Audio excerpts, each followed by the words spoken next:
Hey everybody, this is Bill Murphy here with MMORPG.com at Blizzcon 2014, and I'm with Alan Dabiri, the lead software engineer. I got it right. I totally forgot already. You just told me 2 seconds ago. On Heroes of the Storm. How you doing? I'm doing great. All right. It's a pretty busy show, obviously, for everything Blizzard, but let's go over all the cool announcements for Heroes of the Storm from the show. First up, the big one being that beta's coming in December 13th? January 13th. January 13th. Close. I see I'm getting too anxious. January 13th beta. The technical alpha is still ongoing. They're still letting people in. Yep. Did you stop? I think you stopped wiping the technical alpha too? That's correct. Yeah. Recently we actually moved to our production hardware, and as a result we have no more planned wipes. So even when you go into beta, if people are playing technical alpha, they still get to keep their progress. That's right. And everything. Yep. Cool. And people that want to spend money in the shop now, also no more wipes of the shop and all that stuff. All the purchases are real now, yep. That's cool. That's very cool. Okay, but the really even bigger announcements than the beta and the fact that it's just a closed beta, not an open beta, were new heroes and new maps and new stuff galore. Let's. I'm just going to start naming the new heroes, and you can tell me all about them, what they're good at, what they're bad at, things like that. Well, we'll save the best for last. Let's start with Jaina. Okay. Jaina. Jaina's actually our ice mage. She's got a lot of frost direct damage, very interesting play style. She's got a cool mechanic where all of her abilities do this chilling effect on the players, and as a result they'll be slowed, and while they're chilled they'll actually take more damage from Jaina based on the talents that you pick as well. Okay. Can it affect your allies as well to sort of defend them, or is it mainly an offensive sort of debuff? No, it's an offensive thing. Okay, yeah. Cool. What about her ultimate? She's got a couple of them. The one that I find pretty interesting is the water elemental. Okay. So kind of an iconic, wow, iconic spell from the previous games where she can summon this water elemental to help her fight on the battlefield. This awesome. And is it powerful? Like, yes. Okay, very cool. Yeah. Very cool. Okay, so that's Jaina, Frost Mage. Move along. Forget about Jaina. We don't like her in the lore anymore. Let's talk about Thrall. Obviously, now this is kind of the old school Thrall, the not shamanistic Thrall. He's got the armor and everything. What's Thrall's big deal in Heroes? Yeah, while his look is old school and he's got the awesome black and gold armor, he still has some of these kind of elemental shaman abilities on him. He's an assassin character. He's got some great abilities like Chain Lightning, Feral Spirit, which is this kind of spirit wolf that runs out and will do damage, and the first hero it hits, it'll root them in place. Nice.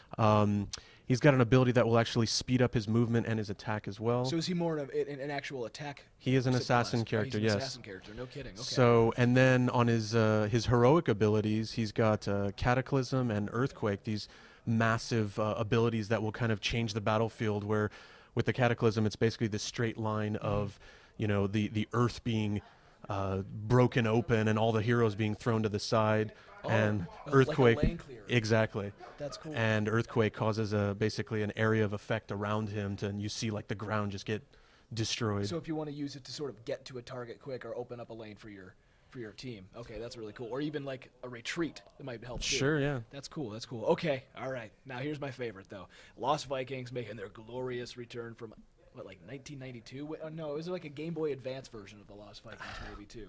But we're back. Lost Vikings, they're one unit, all three of them. Exactly. Just talk about them. Just tell me. So they're probably our craziest unit so far. Okay. It is one hero that you select, but ultimately there are 3 different Vikings that you can control. Abathur? Like more crazy than him? You know, I actually think it probably is a little more complicated than even Abathur, right, because Abathur ultimately you can kind of focus on who you're going to jump into and help out with, but you still have to have a lot of map awareness, so it's different. It's different than Abathur. With Lost Vikings, you can independently control each of the Vikings. You can either select them all together and move them around together, or you can individually send them to different places of the map. And this is kind of different than any other hero we've got. This really opens up to all kinds of wacky strategies or planning, and I don't even know that we've truly thought of everything that people will do with them.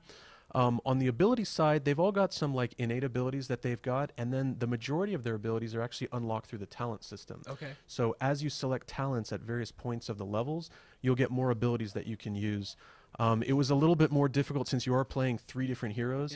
Essentially, to give every one of them a full set of abilities. We thought it just might be a little bit too crazy. So you kind of unlock these abilities. For certain ones. Exactly, yeah. Okay. And then their ultimates are, for the most part, affect all of them. So they've got a great ultimate where this Viking ship shows up and they all ride in it and they're shooting. So that's not their mount.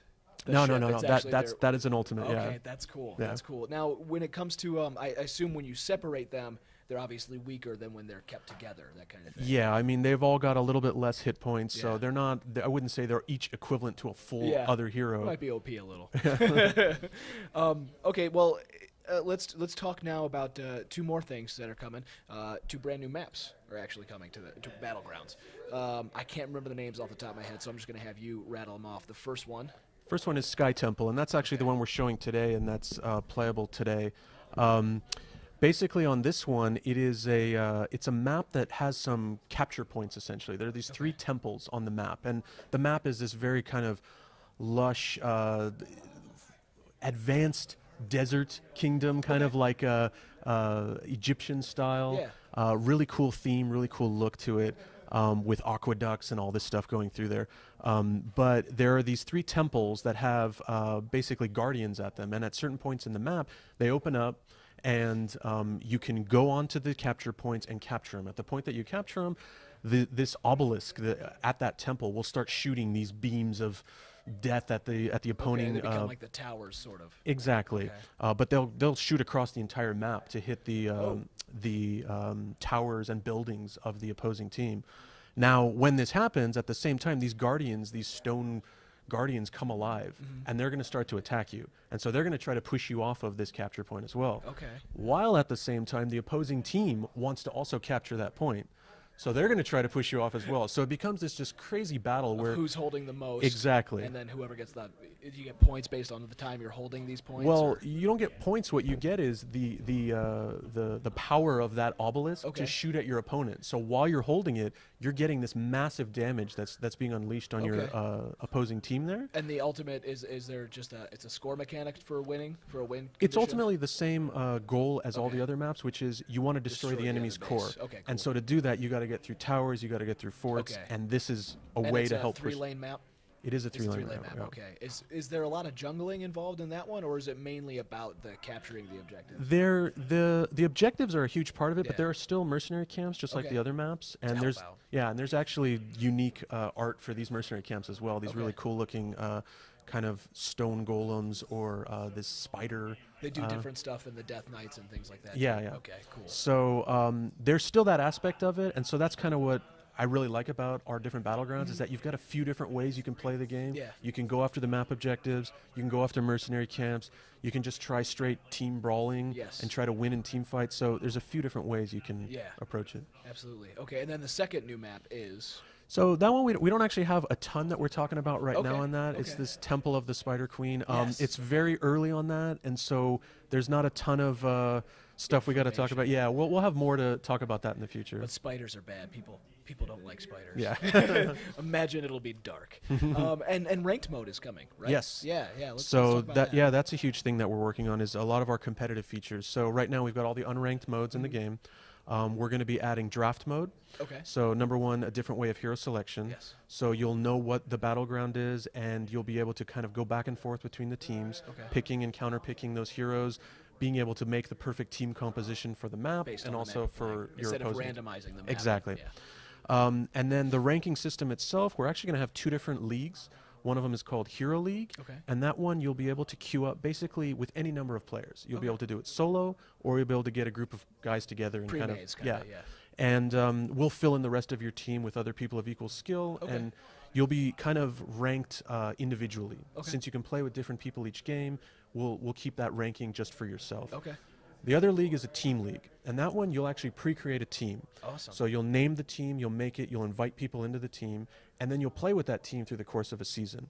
And so that one is a little more structured, a little more kind of, we think that's kind of the highest level of competition. Exactly. Where you'll really learn how your team works together, what the right counters are. And that one, the team has a ranking. So instead of you personally having one, the team will be ranked. Now, are there rewards for the top teams in those leagues then? Yeah, we haven't. Obviously, aside from money at the shows and things. Well, once you get that good, there's a big reward. But no, we haven't actually announced our rewards yet. But we're going to be working on. There'll be a way to kind of show off how high you got. Things like that, portraits, all that kind of cool stuff. Definitely. Excellent. Are there some news? Any other things that we didn't maybe see in the video at the opening ceremonies that you want to talk about? out? I mean, there's a ton of new stuff beyond that. Those are the big ones we're showing right here at Blizzcon. I will say that it's always, because of the nature of this game and with us wanting to release content frequently, we're always slightly behind what we're releasing. Like we've got things far in the future that we're planning on. Nothing that we're talking about just yet, but I'll give you a little sneak peek of something that we actually showed at the panel yesterday at the very end was people have really talked about, okay, you've got this Nexus and you've got all the different universes. When are you going to actually show some battlegrounds from the worlds that we're used to, right? Like show us some places from the games we're used to. And so the one that we kind of did a little teaser of at the end of the panel yesterday was Diablo. So we actually are working on a Diablo-themed battleground, and we've got some Diablo heroes that go along with it. The ones we showed were like Crusader, the Butcher, King Leoric. The Butcher, we were just having somebody ask about it. Is the Butcher coming in? So we don't really have too much details on them yet, but that's coming in the future. As long as there's also a cow level for that. That's our next battleground. To think about. Yeah, you figured it out, Bill. The Rainbow Happy cow level will be there. The last thing I wanted to ask, obviously, I know Chris and Mr. Kaplan, they couldn't really talk about it too much, but the obvious thing is, with all these awesome heroes coming in through Overwatch now, too, I mean, once that game comes out, hopefully we'll see them in Heroes of the Storm. I mean, that's obvious, right? You know, last year they asked us about the Lost Vikings. This year we've got them in the game. So who knows? You know, we don't have anything to announce just yet, but obviously every game in the Blizzard universes are fair game, and they've got some amazing designs over there that we'd love to incorporate. Just bring Blackthorn and I'll be happy. It's on the list. And then what was the original? The Rad Racing, is that what it was? RPM Racing, Rock and Roll Racing. Rock and Roll Racing, and people want the cars just as mounts. That would be good. All right, thanks a lot. I really appreciate it. Thank you. Bye-bye. Hey guys, this is Bill Murphy with MMORPG.com. Don't forget to follow us on Twitter, Twitch, YouTube, and Facebook at MMORPG.com without the dot. Remember, don't let a bad pug get you down.